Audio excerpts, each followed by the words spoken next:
tulad nito. So subukan na po natin mag-withdraw. So pindutin lang po natin itong choose an amount. So pindutin po natin itong 2,300. Pagkatapos itong withdrawal method, Lazada, GCash, Maya, GrabPay, PayPal. Pindutin po natin itong GCash. Then confirm. Then sabi dito sa withdrawal rules, the arrival time is between 1 minute and 24 hours.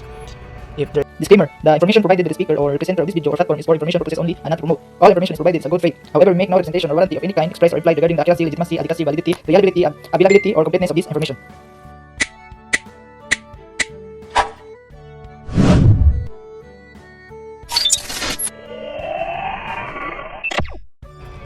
Hello guys, welcome back again to our channel. For today's video ay mag-withdraw po tayo sa Green Money ng 2,300 pesos dahil meron na po tayong naipon na 2,853 pesos sa Green Money. At saka sa coins ay nasa 729,000. So equivalent po niya ay 729 pesos. So sa video ngayon ay dito muna tayo mag-withdraw sa Green Money dahil meron pong mga nag-comment sa akin or nag-chat na meron ng invites or other condition or task na kailangan nating kumplituhin or gawin para ma-withdraw ang Green Money. So sa video ngayon ay mag-withdraw tayo dito ng 2,300 dahil ang maximum na ma-withdraw natin kung pindutin po natin ito ay 2,300 po yung maximum na ma-withdraw natin sa Green Money. Kaya sa video ngayon ay mag-withdraw tayo dito para transparent na proof of withdrawal sa Green Money po. Hindi ko na lang po ituro sa inyo kung paano po maglaro sa application na ito or paano po tayo kumita ng coins or tsaka Green Money dahil meron na po akong video tutorial kung paano po tayo maka-earn. At the same time ay ituro ko rin sa inyo kung paano po ang simple tips or tricks tungkol sa mga free earning application tulad nito. So subukan na po natin mag-withdraw. So pindutin lang po natin itong choose an amount. So pindutin po natin itong 2,300. Pagkatapos itong withdrawal method, Lazada, GCash, Maya, GrabPay, PayPal. Pindutin po natin itong GCash. Then confirm. Then sabi dito sa withdrawal rules, the arrival time is between 1 minute and 24 hours. If there is a problem, it will be handled within 3 working days. Kaya subukan po natin pindutin itong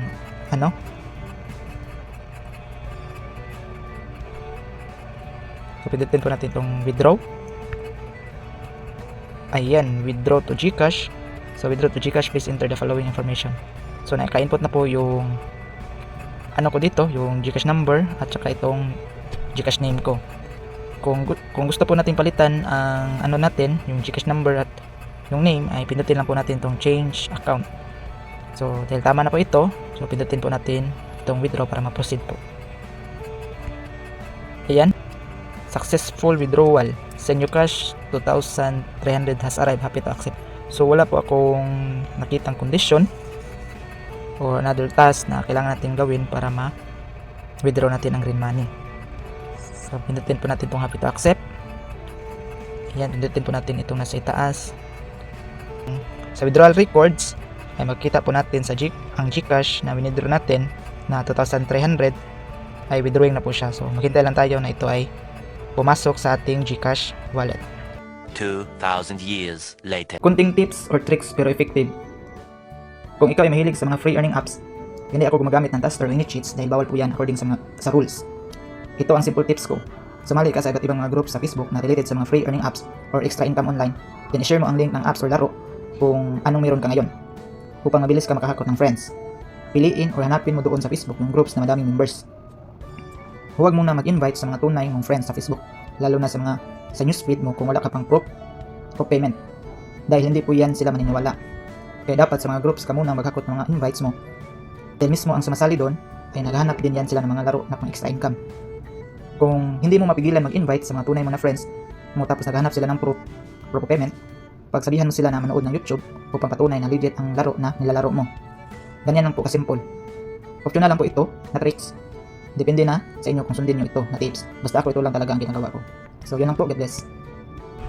Okay, i-check po natin yung withdraw natin kanina na 2,300 pesos. Kung ito po ba ay successful withdrawal na po yung 2,300. So pindutin po natin itong nasa itaas. Then wallet nga nasa gilid. Click po natin ito. So ayan po, successful withdrawal. Ang total na na-withdraw ko dito ay nasa 2,982.58 pesos na po. So tingnan po natin itong 2,300 kung ito ba ay pumasok sa ating GCash wallet. Okay, punta lang tayo sa message. So ayan po, you have received 2,300 GCash from Peermax. Okay, legit po talaga ito na application. Kung gusto niyo ito i-download ay i-click lang ang link sa description or comment section para ma-direct download ninyo ito na application. So yun lang po, sana meron kayong natutunan sa simple tutorial na ito. God bless. Visit us my YouTube channel, Juni Agatano, and click subscribe and notification bell to keep you updated on my videos. The videos I upload about personal blog and finance. Thank you so much and God bless.